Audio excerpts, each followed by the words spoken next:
Welcome back to part two of our series with Joe from Trucker Joe's. We really hoped you enjoyed part one as much as we did making it.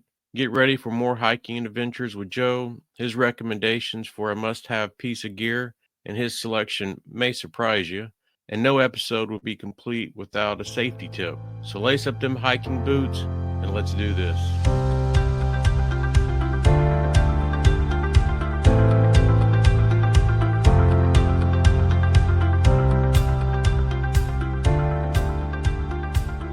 She was walking. She was walking next to the herd, and of course, this female, she's recording it, and she's probably 10 feet away. That female put her head down to eat some grass, and then just took off at her. And she was life flighted, but not because she was dying, but just to get her to, I think it was Wichita Falls. They took her to the hospital, and she made a video about it and stuff. But yeah, like the herds, I wouldn't mess with. The singulars, like I've run into probably 6 or 7 of them, and always out kind of in the outskirts of the trails, those solo guys. And I mean, they'll look at you, but it just appears they don't care. Yeah, I mean, as long as you're not appearing threatening. Of course, obviously they are unpredictable. They're wild animals, right? So yeah. we had to initially on the Centennial, we had to contend with a few too, and there were some really big males sitting right in the trail. It's like, okay, we're skirting around those guys. So. Yeah, but that was just early on in that trail. Yeah. When we first got to Caprock, Lori and I, for our second backpacking trip together, we get out of the car and we're unloading, and one of those singular males just kind of walked around the car, and he's scratching himself on the park bench, and Lori's screaming. I'm like, just get in the car, like get in the back of the car. It's not going to hopefully jump up there. But yeah, just give them some room, right? That's always that's my thing with animals. It's like just gotta not be threatening and make sure you give them plenty of room, right? I mean, you're obviously respect their home because you're in it, Yeah, for sure. And that's like kind of my feeling on that. Well, we were talking about just kind of like what hiking kind of means to us. I also notice, like, if I feel disconnected from Lori, like, sometimes we'll go hiking because, like, you're not going to be on your phone. You're not going to be, you're going to be you're relying on each other. You're, she's the only person that I'm going to be talking to, and vice versa. There's no kids around stuff. So I also like, it doesn't, I don't know that it happens a lot, but for sure, anytime I feel a disconnect, that's one way that I use hiking, is just even with my kids. Like if we've had a disagreement, they're at an older age, so they maybe sometimes think they know everything. I'll take them out hiking, and teenagers, huh? Yeah, we just kind of reconnect that way. Yeah, I think Robin and I have used it that way a lot too. Granted, we don't get to do as much as we can. The other nice thing about us going together is we get to get it like 16 and 17 pound packs because we're splitting everything. Yeah. So that's always nice. But yeah, I would totally agree with you on that. It's like you said, reconnection. And that's really important. I think that's one of the reasons she's bringing up, hey, we need to go on a hike. I'm like, yeah, we do. You're right. Yeah. So totally in that same boat. Yeah. So, and obviously I use it a lot too for like just gear testing, right? Because we're, I'm figuring out, is this going to work? Is it not going to work? That kind of thing too. So yeah. And I'll give stuff to her. Like, here, take this with you when you go. Like she just went and did the Eagle Rock Loop recently. Well, somewhat nice. recently, in the last few months. But yeah, she went and did it solo. And then of course, funny story. She had to give me crap because I haven't gone solo. I always wind up with somebody else. Even like the Lone Star, I started out solo. And the first day I ran into somebody I was talking to on Facebook, and we wound up hiking the whole trail together. Like it wasn't kind of like we knew we were going to be out there at the same time, but I happened to run into him, and then we hiked the rest of the trail together. So I've always wound up with somebody else, even in the attempts to do like solo stuff, right? So I was interesting. I've never done the Lone Star hiking trail solo, and I was going to do it. I don't remember January. For my 51st birthday, I was gonna finish on the 29th, but we had that rain and stuff, and it was gonna be a challenge to me because I've been out there when I thru hiked it in 2019 with some other guys, but I was always kind of like ahead of them. And man, you get out there at, we would start like at 4 a.m. You get out there and you turn off your headlamp and and you're by yourself and it's just dark. Yeah. And you start hearing, be a little creepy. you start hearing things like, yeah, I hike back to them and turn my light on and hike back to them. I'm like, yeah, I'm not doing this.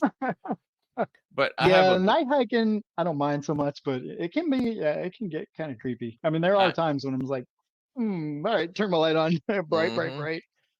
I have if the moon's out, I'll do it, without. But even I think your friend, even with the moon, I'm still like, and I do like having the night vision. Like if the moon's bright, I'm okay with that. Like without a light. But there are times it's like, nah, I need a light still. Yeah. Oh no, Henning, he's a Marine sniper and he was trained to you don't use light for various reasons. And obviously in that scenario. so when he makes me mad, I always turn my light on because then it ruins his sight for about 10 minutes and he loves that. But shine right at him. Yeah, and I have a goal. I don't know that I'll do it this hiking season, but next one for sure. I want to do a 40-mile day. And I've been trying to calculate. And there's no way that I can do it without starting or finishing at night. Oh yeah. And so like I'm kind of geeked out, like, oh, I don't want to start at 3 a.m. That sounds painful. Yeah, it's gonna suck. But a challenge. Yeah, we did over 30 miles. We think it was 31 just for the heck of it. And I haven't broken 30. I'm 26.4, I think, is the single in a day. But that was in the Black Hills. Up and down like 600-foot elevations, and then the end one was like Bear Butte's about 1,000. It's like it's at the very end. So we did the 26, I guess, and had to climb like 1,000 feet up, and that thing was steep and exposed in a lot of places. Like Kyle that was there, he's like, man, I don't know if I like this. That's a long way down right there. So kind of like some of the places out of Guads. Yeah, like the Permian. I think when you're on the Permian, there's some pretty narrow sections. Yeah, out at the Guad, or kind of just to come back. Yeah, I mean to have that much elevation gain at 26 miles, that would suck. For me, I did it on the Lone Star Hiking Trail, and I was good until mile 28. Then I was just like, I'm done. Like my mind shut down and I was just tripping over stuff and I just wanted to get done. I think that can get you got to be careful with that, right? You get exhausted like that and then you trip and fall and that's injury, right? Especially, getting older, those sorts of things. I mean, I'm right there with you. So I totally get it. I want to avoid that at all costs, right? So. No, I think to me, the most dangerous trail at Guadalupe Mountains is the El Capitan Trail on the backside, you're heading to Shumar campsite, and you get into these canyons, and it's probably 300 or 400 feet drop. The exposure is not that big of a deal. I mean, you're on a trail that's probably 1.5 feet, 2 foot wide. You have that exposure, but it's all overgrown, so you can't see where your foot is going. And and man, I was there's a few. That sounds a little sketchy. Yeah, it's my favorite trail in the park, but there was a few places that I literally had to stop and just, all right, it's gonna be okay, and then kind of keep going. Not for the faint of heart. No. In fact, that trail sucks so bad we decided to hike the 10 miles to the highway and just hitchhike back to Pine Springs. Oh man, Lori was pissed off. I said I'm with 2 other people. Like Sam hiked the PCT. He hiked most of the PCT. He's done hitchhiking all the time, and Henning's a trained military person. Like we're gonna be fine. With all the people to be with, you sound like you're in good company there, right? Oh, absolutely. If anything went south. Yeah, All right. that's the thing. It's like I know that has such a stigma anymore, hitchhiking, but I mean, we tried to pick up a ride in the Black Hills when we were up there, and it was like nobody would stop. We're just like, oh man, I guess we got to do these extra 5 miles that we didn't. We are like, I don't want to do it today, but well, let's just go and get it done. So Man, and like where we dumped out on that highway, it's 7 miles to Pine Springs, and hmm you have the worst elevation gain, of that yeah. section right there, and we didn't have any water left, and it was. Did that come out south onto I forget what that is. Yeah, it's so if you're coming up from Van Horn, you have that turn Yeah, that yeah, and connects then to you the hit that other highway. highway. Yeah, it's Yeah. just right past that.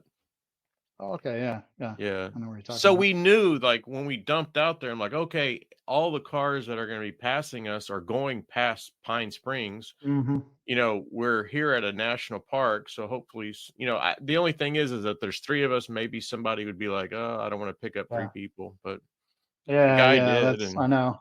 Yeah. Well, that's nice. At least somebody did. Yeah. and I was even That's a messaging. pretty decent road walk Yeah, I was even back. messaging the Guadalupe Mountain Facebook page for Oh anybody at yeah. the park to give us a ride, and we met this ranger there, and we were on this last trip, and we were talking about that, and they were like, "That was y'all?" And I'm like, "Yeah." And they go, "Yeah, we saw that on Facebook." And I'm like, "And you didn't come help us?" Yeah. Thanks a lot, man. Yeah, wow. Wow, what are rangers for? Poor No. person. Yeah. Yeah. Right. Yeah. So, We're still in the park, yeah. sort of. So if you think about it, and just in Texas, what's your favorite hmm state park or national park? That's a tough one. Um, I've got some nostalgic ones, right? Enchanted Rock, obviously, is a big Right. nostalgic one because Okay, that's you can just, have you know, one, your favorite I grew nostalgia, up and going your there. Yeah, favorite yeah. just I don't know, like whatever's not nostalgia. So that one's the nostalgic one, right? Enchanted Rock because I grew up going there. But I mean, I want to say Guadalupe's too, just because it's such a different terrain Yeah. than really kind of what we get everywhere else in Texas. I mean, you actually are in mountains and some of the most beautiful views in the state, in my opinion. I mean, now there's some great views in the hill country. There's some great views around here. There's some great views down at the coast. I mean, there's such There is different nothing like terrain. Guadalupe. Yeah. I've got pictures, and No, I'll not put them really. up against Big Bend or hmm Yeah, Paladuro Big any Bend I day of like the too. week. It's up there. We, Yeah. we we went to Big Bend a lot too. Like every Christmas would be kind of a thing.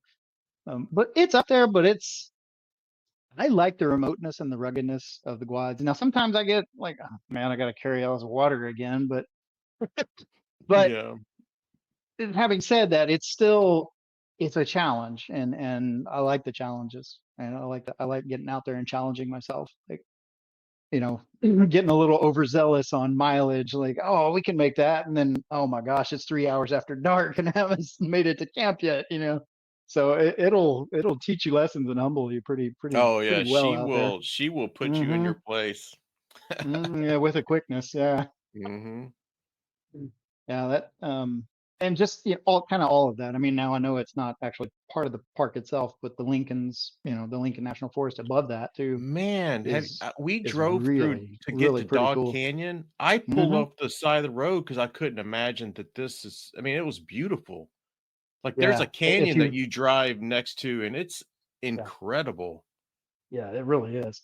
I think there's a road there in Queens that goes up Cougar Lane or something, Hmm. but it's like 541 or 542, something like that.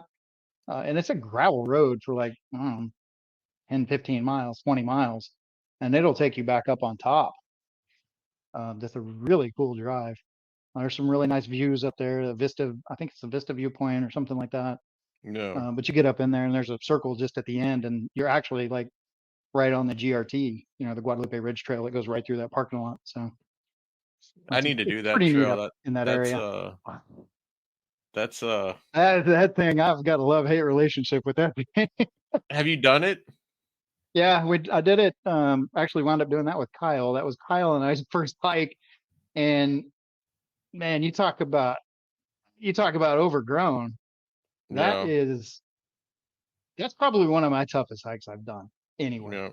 including like Colorado or anything else. And you Because cached it's so water? dry.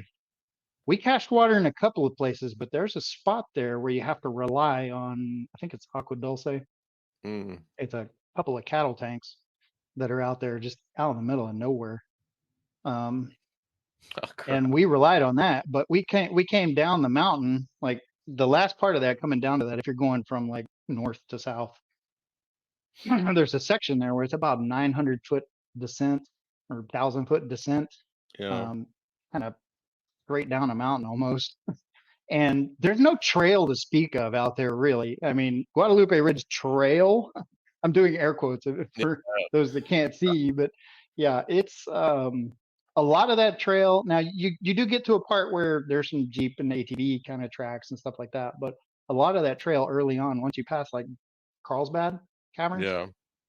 and backcountry in Carlsbad, and then the northern sections of the Lincoln, it's like a 50-year-old Jeep trail that nobody's been down. Oh, So there's man. no trail to speak of. So a lot of it is wayfinding and making sure, you're on the right path. I mean, the only thing out there is I think Kyle's wearing like shorts the first day, and it's like, man, I should not have done that. His legs were torn up because you're Yeah. bushwhacking a lot of the way on that trail, Yeah. and you're looking for the next cairn. So it's like the grass is Oh, grown up and the bushes are grown up. It's like, oh, there's a cairn, like as you get to it, like so. Yeah, it's a challenge. I mean, that was like I think it was probably one of the toughest things I've done. We actually wound up doing that one in sections because it just beat us up so bad. Yeah. yeah. That's Oh, what. what I was going to say about the water place, sorry, is you come down that steep descent, and we were kind of running behind on our mileage. Mm-hmm. I think Kyle was probably okay, but I was a little out of shape at that point in time. So not that I am now, but not any better, but a little bit better shape. But um, yeah, I just pushing the miles. We wound up hiking in the dark like every single night on that thing, like for several hours in the dark. And then you're And having we to set came up down. tents. Yeah, yeah. Then you're having to set up tents and yeah, exactly, Oh, find a campsite in the dark, and so we were coming down that last descent into like the little canyon where the water tanks were, and we've been out of water for a couple hours at this point, and we could not find the cattle tanks in the dark. We just oh, simply could not find them. sheesh. We were like, where are they? And I'd talked to somebody, previously. It's like, yeah, you can see them when you're coming down, but well, when you're coming down in the dark, you can't see anything. Oh my So we gosh. totally missed them. So we were just like, oh man, it was a couple hours we spent looking around for them, couldn't find them. And then anyway, we finally decided, well, this is going to be a crappy night. We'll just lay down and try to get up early and see them in the daylight. So we laid down and heard some creepy noises, and it's like, what was that? And then I think Kyle and I were both kind of looking at our phones, trying to figure something out. And it was like 12:30, and he's like, "Hey, there's some notes in this thing where this water mark is." So we popped open the notes on the like I'd taken a GPX, off the Yeah. internet, found it, that kind of thing. But so we opened the notes, and the notes on the water like mark were 400 meters east of northeast of here, something like that. I'm like, oh well, draw a line on Gaia because I was using Gaia GPS at that point in time. We drew a line on there. I'm like, well, it's about there. He's like, let's go check it out. So we walk over there, and again, it's about 12:30 in the morning at this point in time. We walk over there, and we're like, oh, we found the two water tanks finally in the tap. So man, I think probably drank 2 liters right there on the spot Oh. after filtering it, So obviously. But yeah, and then loaded up. So we finally found the water, but that was a how far harrowing kind of evening. how far was it from where y'all were originally laying down or setting up camp? Uh, probably, I don't know, 600 to 700 meters, something like that. Yeah. So it was, Oh, we kind of wound up tucking, we went back up in the canyon a little bit to kind of tuck into some low spot down. There was a wash down there and some lower areas. Well, it was the flat areas. But further out towards the mouth of it was kind of where the tanks were. So it was a little ways away from us. It just, we hadn't gone quite that far out yet because we thought it was further in. So yeah. But yeah, you know, that was a rough night. but you think about like these types of things, and and stuff like that happens. You gain experience, Hmm. and but like sometimes, like, you hear about that guy that it just happened. I think it was in October where he got lost at Guad. Like, The older gentleman? yeah, the older gentleman. Yeah, he was lost I for several days out there too. yeah, I'm gonna try to have him on the podcast. But like, Yeah. y- Yeah, I've always kind of wondered what that story was. It's and like for me, like, you guys face this, and okay, and it's interesting how you react. Like, you guys hmm could have panicked, and it could have went way worse versus, yeah, yeah. having a calm head and just saying, okay, let's kind of reevaluate what we're doing, where we're at, or, yeah, we'll be okay. Let's just, in the morning we'll hmm check it out. But like, and when I'm in the quads, so I've hiked the whole park. Um, I never thought that somebody would get lost, like, because you always have, Yeah. like, if you have a knowledge of the park, you always have, like, from line of sight. Very seldom do you hmm not have line of sight to Guadalupe Peak, or so, okay, in this direction I need to kind of head. And he got lost kind of in the backside of the park, and we were there probably 2 weeks after he found him. Just we had that section planned out, and so we hmm were back there. And yeah, it's just like, so for me, it's going to be, I talked to his daughter, and she was like, yeah, certainly you can reach out to him, there would be no issues. um but yeah, it would just be so interesting, like, how that happened. Like, Yeah. Yeah.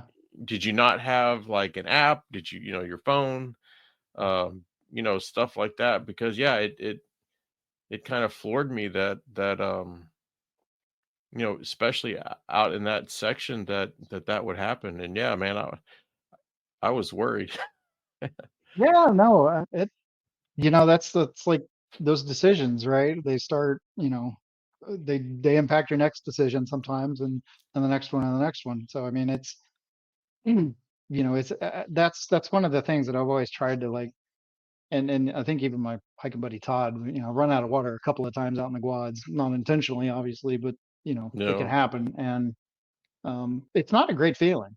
It really isn't, like knowing, like, oh man, I really need hydration, and we don't have any. Like, I've we were expecting some cattle tanks to be full, and they weren't. So, yeah, like, I've never been by them when they're not full either. So it just, there's things that happen, and no, so yeah, you have to one understand, like, okay, what happens in the eventuality that this does happen, right? Or you get lost, or whatever. So I mean, yeah, not taking hiking, don't be complacent about it, for sure. well, it's like I had in Yeah. a couple of other episodes. Like, you step on the trail, you should have an understanding that stuff can go horribly wrong pretty quick, hmm and you should hmm have tried to walk through in your mind, if this happens, this is what I'm going to do. This happens, what I'm going to do. Like that lady Inchworm, the 60 something, 65-year-old woman that was hiking the AT.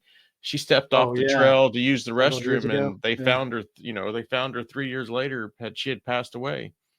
And then Yep. she started, like, just started making bad decisions, and she started a fire. Then she was worried that the fire would get out of control. If I'm lost and about to die, sorry, I'm gonna trees. go burn some We're stuff gonna have a down. Laminat control burn here. Here's some smoke. Oh, Yeah, what's going on over there? Yeah. exactly. I And mean, it's just obviously, I don't want like, to burn a forest down, but yeah, it's yeah, there's it, situations that no, warrant. I'm gonna do a control burn. It won't be out of control. Yeah, there you go. But no, it's, just like, and you start reading her story, and it's one bad decision, then another hmm one, then another one, and you hmm start down that path, and a It lot can of happen times you're not fast. coming back. Yeah, yeah, it can certainly happen fast. I mean, Mm, I've been thankful that those kind of situations we've managed to kind of keep a cool head, and figure something out. Like the second time around out, the cattle tanks were empty. We wound up, like, I was just taking my time and looking at the map. It's like, oh well, this says there's a spring over here. I know it's a desert. The yeah, chances of it having water are probably pretty low, but we wound up hiking down into, I think it was Devil's Den Canyon up there in the Lincolns. yeah, And that had a pool of water, thankfully. Jeez. How long it been sitting there? I don't know, but we pre-filtered it and filtered it. That's what Sawyer's for. Yes, indeed, it sure is. And I was just surprised that there was like water down there, and I was like, "Oh, thank God," because Man. it had been a couple hours again at that point. Just searching. Like we went well out of our way, out of our planned route to try to find water. Can you imagine if you didn't find water? Yeah, that's yeah, and right. It had been very bad, bad experience. I'll say that. I mean, it was already bad enough. We're just gonna hit the SOS on this. It's yeah. I mean, that's one of the good things about having those is you get into a situation that you can't control or things have gotten out of hand like that, and man, I mean, it might cost you some money at the end of the day, but that can be made back or whatever. Did I It's better share than an alternative. that YouTube with that hiker Yeah, Dixie? yeah, She showed like what I've seen happens that one. after you hit Mm-hmm. the SOS and the cost. It was Mm-hmm. what was it, 80,000 or 60,000? And It was she up there. luckily Yeah, had taken out that insurance yeah, yeah. that So they, I definitely recommend having that. oh, If you absolutely. can afford it, if you can't, that's, I mean, that the cost of, what do you value your life at, right? Yeah, true, Right. true. So, I'm gonna try to extricate myself, obviously, but if it gets to the point where you can't, then, and that's a good thing is like thinking ahead of time. What is that point? yeah, yeah, You know, absolutely. what is that point? Yeah. Yeah. What you can afford. Yeah. Well, yeah, that might dictate it too. I'm gonna I know, do I know a that buddy of next mine's to a like, man, I'm road. never hitting that button. It's like, Uh-huh. yeah, I don't know about that, but Yeah, it would I think I don't know what it would take for me to hit the button. probably something broken, I would think, or Yeah. like, what is it, Becker? I don't really want to bring up, name drop stuff, but yeah, what is that, Dan Becker, where he had the rhabdo, something like that, where Oh, it's like, yeah. okay, this ain't getting better. I've got something broken, or there's some kind of ailment that's really bringing you down. And I Yeah, think that those was would when be, he was in the Grand Canyon, right? I think so, yeah, Yeah, they were yeah. hiking from rim to rim. Hmm. Yeah, that was an interesting one too, because that's don't overexert yourself either, right? That brought that on, kind of, is what it looked like. So Yeah. I mean, you say that, but you get into situations where it's like sometimes you don't really have a choice. You've got to push. Every time I hike, I overexert myself. Mhm. Well, I Just because think I'm at our not in age, yeah, you shape. start getting Yeah. there. Like, oh man, this hurts, Yeah. Yeah, oh but yeah, I mean, it's a good like hurt, right? all my hiking partners. So Sam, he lives in New Mexico. Hmm. He's in his 30s. Henning is here. He's in his 30s. John is in Washington. He's 40, I think, or 41. Yeah. So they're all considerably younger than me. And so yeah, I'm the last person to hit the peak. I'm the last person Yeah. to get back to camp. So Yeah, I have been too. Todd's a fast hiker. They're both taller. I'm not. I'm like 5'8" maybe. So yeah. I'm not. The guys that I've hiked with a lot, Todd and Kyle. Kyle's like 29 or 30 or something, but I think he was 29 when I met him. He's probably a little bit older now. Obviously, as time's passed, but um, he- probably he is. But I don't know his exact age anyway. The point of that was that he's younger, so he's got the better stamina, right, to go. Todd's just probably the most stubborn person I've met, right, in terms of like, you have to make my mind up. I'm doing that regardless. So um, those guys, yeah, they outpace me a lot.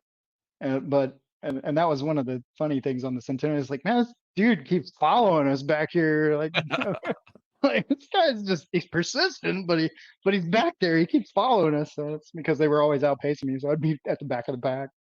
Oh, I'm always at the back. Yeah, I'm gonna have Todd on a podcast. Oh, cool, cool. Yeah. Yeah. So what's your favorite trail in Texas and why? Favorite.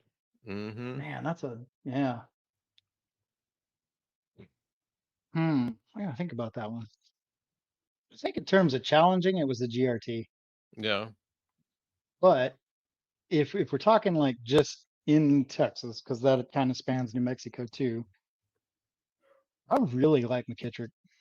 Yeah. It's a beast going up it, but coming down it is just, Up to man, the the notch, up views. to the ridge. Yeah, yeah, the views on McKittrick, like Dog Canyon to kind of McKittrick and Yeah. down to Pine Spring. Not Pine Springs, but McKittrick Station. That section of that is just because you're kind of up right in the middle of it. Now I haven't been around to the outsides of the parks like um, um, Capitan and stuff like that. I've done the peak and stuff like, Hmm. did that, but the peak's a cool view from out towards the south, but I really like kind of being up in the middle of it. And that was, Yeah. and I think just kind of that McKittrick Ridge right there is probably one of my favorite spots. And it has a cool little saddle that you can cross, that Hmm. you see it and you're Yeah, I like, like "Oh that. crap, this is gonna be Yeah. not good." But then when you get there, it's not that big of a deal. It's not, it looks like you're losing quite a bit of elevation, but you really don't. Yeah. But yeah, that's a pretty cool spot. And that's like just up from the notch, if I Yeah. recall. Yeah. Yeah. All right. So now that we are starting to wrap this up, and I think you mentioned it, but what's been your most difficult hike backpacking trip? GRT? Yeah. I mean, even with the mileage that we were pulling at the end of the Centennial, Yeah. um, which was more than I had done, right? So I was kind of Hmm. pushing myself, which was a cool challenge. But yeah, the GRT, if we're just to kind of constrain it to Texas, Yeah. the GRT for sure, and New Mexico, Texas, right? Because it's across the border. That one kind of Yeah. spans two states, but yeah, that one's been definitely the most challenging um, of all. Just Just because of the logistically, mileage, the logistically, yeah. it's the remoteness, the roughness of it, the fact that there's like hardly a trail on a lot of it, right? Yeah. So you're doing wayfinding a lot of the way. It's like, oh, hey, we're the green line's way over there. Thankfully you Yeah. got the cell phone with the app on it and the offline apps or the Yeah. offline maps that you can download. But yeah, that one was probably the most challenging. We were kind of gung ho, like, yeah, we're gonna do this, and it beat us down. I had to go back and do that thing in like 3 sections. So Yeah. yeah, it kicked my butt. I kind I of that's why I say I have a love hate relationship with it because I don't want to go back and do it all in one shot, but at the same time I'm like, oh, really don't want to just well, because it's so rough. like, do you ever get out there and like I'm out in the quad and like doing the quad. Hmm. That was probably the hardest hike I've done, and I've like Yeah, hiked that one looks challenging. 14ers and Right, same here. Colorado and stuff, and it was hard. And I'm like But out there the thinking, 14ers, like they all have it's nice trails, yeah. well marked trails, that kind of stuff. So And I'm sitting there, no, like traversing over to Bartlett or something. I'm like, man, I could be like in bed right now, chilling with Lori, watching TV. yeah. Like, what the heck am I doing? It's 19 degrees outside, and But then you look around, right? And like, I oh, absolutely, yeah, oh man, yeah. It's a really cool. It's cool to be able to get to those kinds of places, right? Where you yeah. have that view and you can look around. That's just to me anyway. I love that part of it.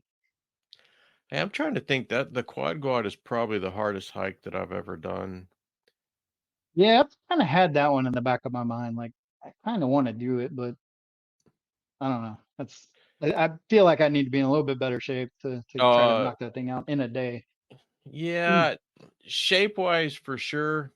Um, and like I kind of lucked out because Henning, he can navigate, and Hmm. Sam's brother was with us, and he's a pretty good navigator.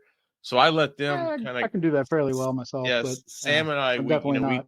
we let them go ahead in case they got cliffed Yeah, out, they could turn around, right. and we wouldn't waste all that. I hiked the old man style. Yeah, Yeah, no, I hear you.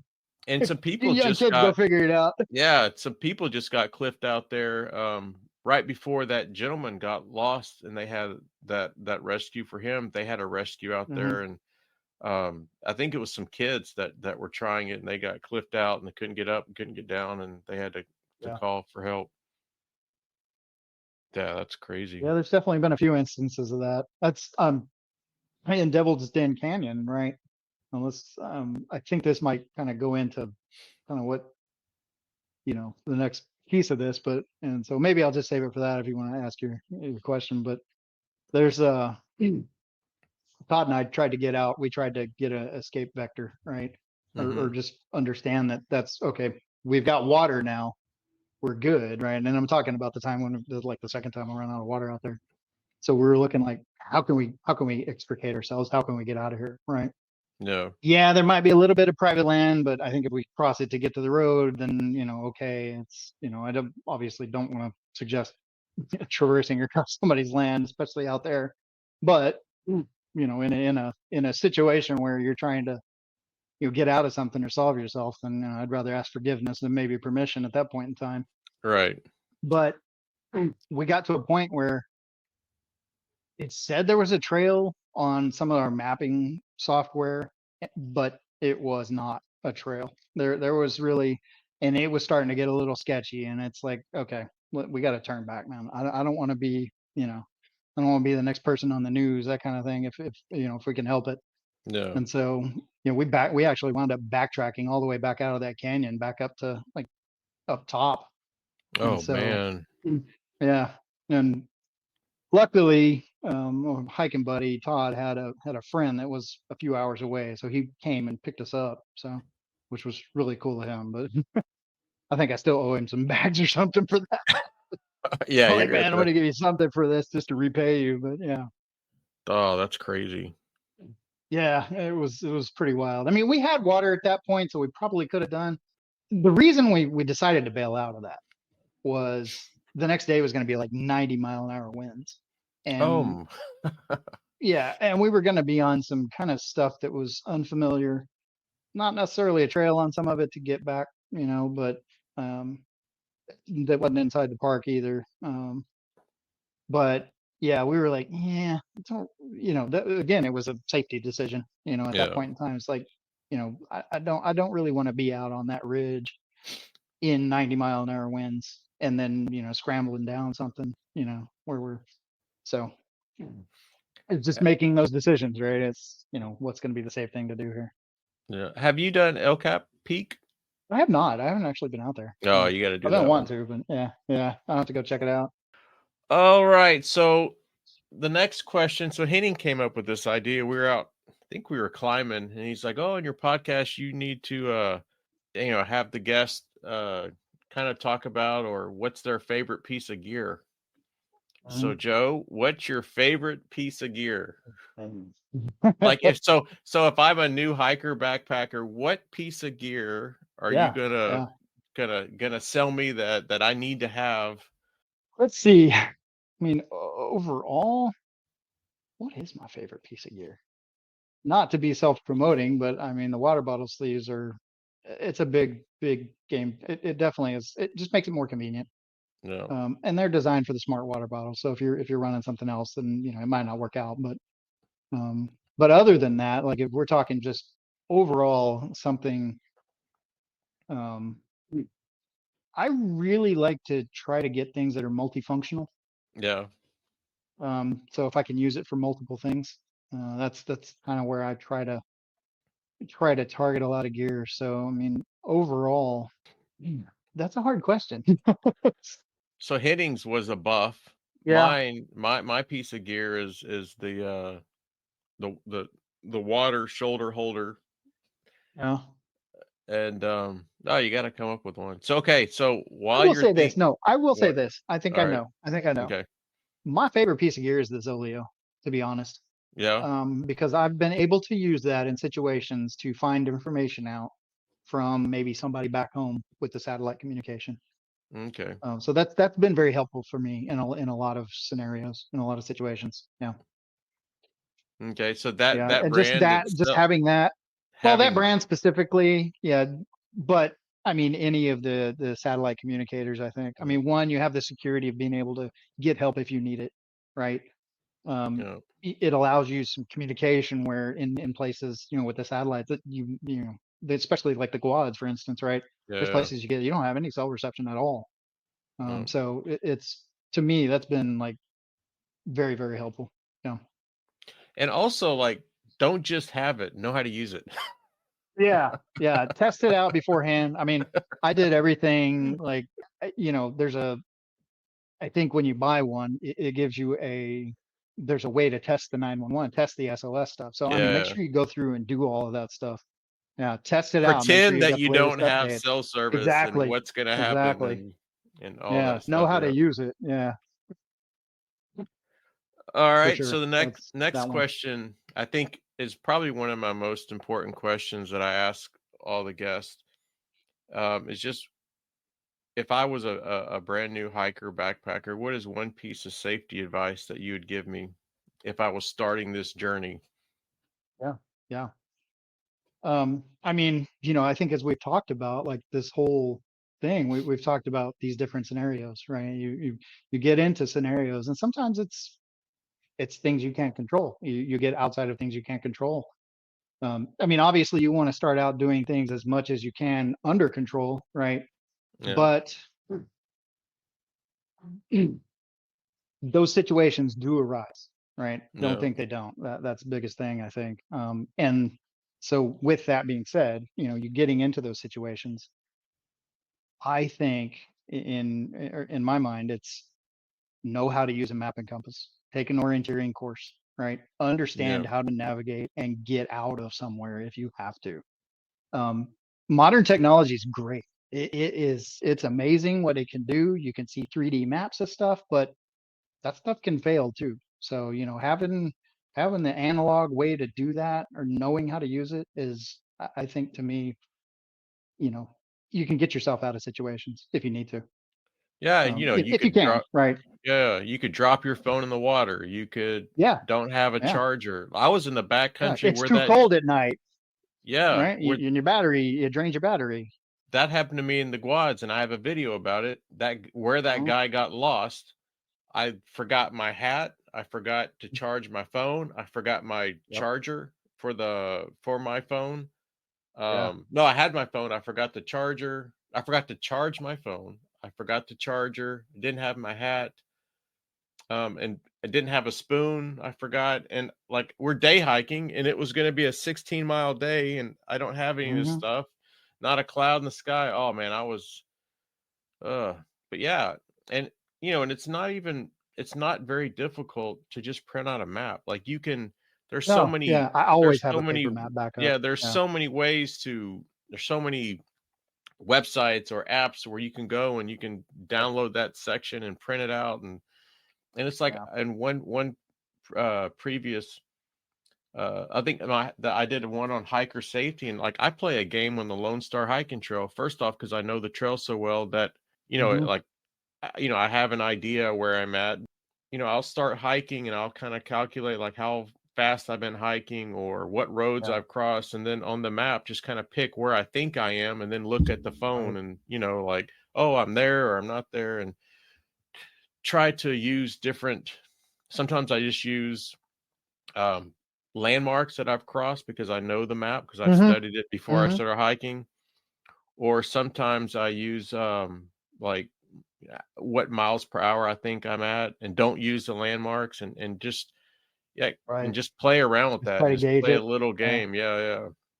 And Yeah, and I mean, part of that orienteering, right in my mind, is understanding, like you said, on the Lone Star, you kind of know where you are and you kind of know where roads are. You know how, like, which way at a certain point you need to go to get out, right? That's just kind of an escape vector, right? I think is like some terminology for that sometimes is like, where can I go to, which way do I need to go from here to get out of here, yeah, right? Especially if you're getting into something remote. And, again, I mean, Todd and I found out that, okay, we couldn't go that way. So it's like, oh, crud.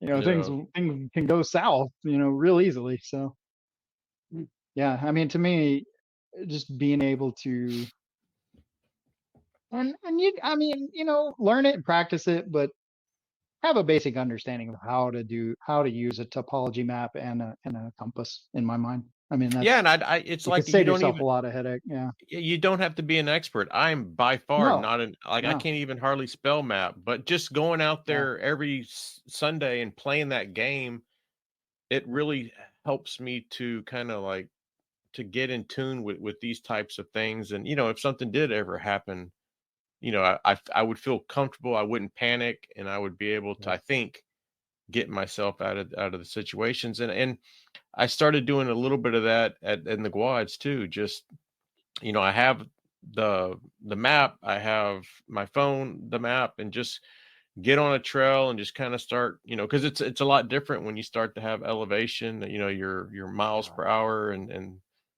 You got things that these are sorts of things. impassable. Yeah. Yeah, which can change your like, oh, that's not gonna work. Can't go Yeah. that way. Yeah. For sure. Was there anything else that you wanted to touch on before Oh, we wrap it up? not really. I think we've got this year. I think some of our plan is to get out a little more in the community in Austin, in the area. To Yeah. try to get a little more involved with like some of the events for the Great Springs and things like that. But yeah, just looking around local, to try to spread the word that way too. For Yeah. something. Yeah, and definitely let me know. I'd like to come visit Yeah. or come support any way I can. Yeah, I So think give the us other thing too is just yeah, I mean, every single customer we appreciate wholeheartedly, right? Because this is, we are trying to turn this into something that is, going to support everybody out there, right? yeah, In terms of can they rely on gear, right? Or having something that's going to be durable for them, that's going to last a while, right? Because that's with the ultralight stuff specifically. It's like you get into there's a kind of a line there. You get too ultralight, it's like okay, it's going to fall apart quickly. You hope not, but yeah. the lighter and lighter materials you go, there is that risk. So we try to balance that line very, very closely if we can. I mean, that's the way to put it. But All right. Well, yeah, I mean, and give us the website one more time. oh, yeah, sorry, trekkerjoes.org. All right. So I definitely want to thank you. This was one of the episodes I was looking forward to, and I think the gear speaks for itself. You guys are doing a great job. So I definitely, for me, want to support you guys. I'm glad we were able to work it out, that this recorded, and I greatly appreciate your time. I know you're busy, husband, Always. father, running a business, doing, Yeah, the yeah. consulting work. I mean, golly. Gonna jade 2 jobs basically. Yeah, Yeah, but no, we definitely need to one weekend is meet up and hike together. I think yeah, you're my first guest that I've never hiked with, so we gotta yeah. remedy I know, that. right? We do, and the funny thing is, we've been in the Facebook groups for forever together as well, Yeah, without really knowing it ahead of, yeah, before like the whole, garage. Wait a minute, that's yeah, okay. yeah. That We that kind of was before that. I had a giggle about that. So I was already buying your It products is pretty in my funny. cart, and I like that too. So thank you so much for the support too, and kind of everything. Anybody out there spreading the word is like, they're here in our hearts. So we greatly appreciate that. no, I So I thank you, and thanks for having absolutely. us on.